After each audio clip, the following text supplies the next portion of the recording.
गडचिरोलीला आज पावसाचा red alert देण्यात आला।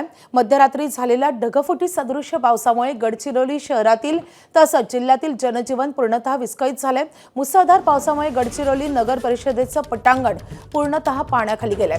चामोर्शी मार्गावर मोठ्या प्रमाणात पाणी साचल्यामुळे नागरिकांची तारांबळ उडाली आहे। पावसाचा रेड अलर्ट पाहता सिरोंचा आणि गडचिरोली तालुका प्रशासनाने सर्व शाळा आणि महाविद्यालयांना सुट्टी जाहीर केली आहे। याचाच आढावा घेतलेला आहे आमचे प्रतिनिधी मंगेश भांडेकर यांनी।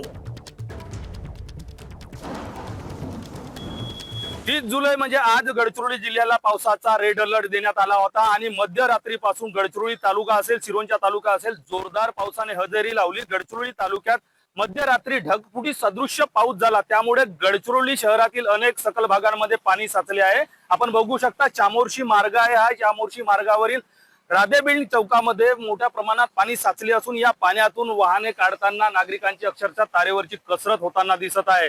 मुसळधार पावसाचा अंदाज पाहता सिरोंचा आणि गडचिरोली तालुका प्रशासनाने सर्व शाळा महाविद्यालयांना सुट्टी जारी केली आहे। 29 जुलै रोजी सुद्धा गडचिरोली जिल्ह्याला पावसाचा रेड अलर्ट देण्यात आला होता। या दिवशी सुद्धा जिल्हाधिकाऱ्यांनी सर्व शाळा महाविद्यालयांना सुट्टी जारी केली होती। मात्र काल पाहिजे त्या प्रमाणात पाऊस पडला नाही। अनेक ठिकाणी पावसाचा दिवस कोरडाच गेला आणि रेड अलर्ट कोरडाच गेला अशी स्थिती होती। मात्र मध्यरात्रीपासून पावसाने जोर पकडला आणि गडचिरोली तालुक्यात ढगफुटी सदृश्य पाऊस झाला। मुसळधार पावसाचा अंदाज पाहता आज दिवसभर सुद्धा गडचिरोली जिल्ह्यामध्ये मोठा पाऊस होईल अशी चिन्ह असल्यामुळे तालुका प्रशासन सिरोंचा असेल किंवा गडचिरोली असेल दोन्ही तालुका प्रशासनाने शाळा महाविद्यालयांना सुट्टी जाहीर केली आहे। एकूणच या पावसामुळे जनजीवन विस्कळीत झाले असून अनेक सकल भागांमध्ये पाणी साचल्याने नागरिकांची तारांबळ उडाली आहे। मंगेश भांडेकर, एबीपी माझा, गडचिरोली। एबीपी माझा, उघडा डोळे बघा नीट।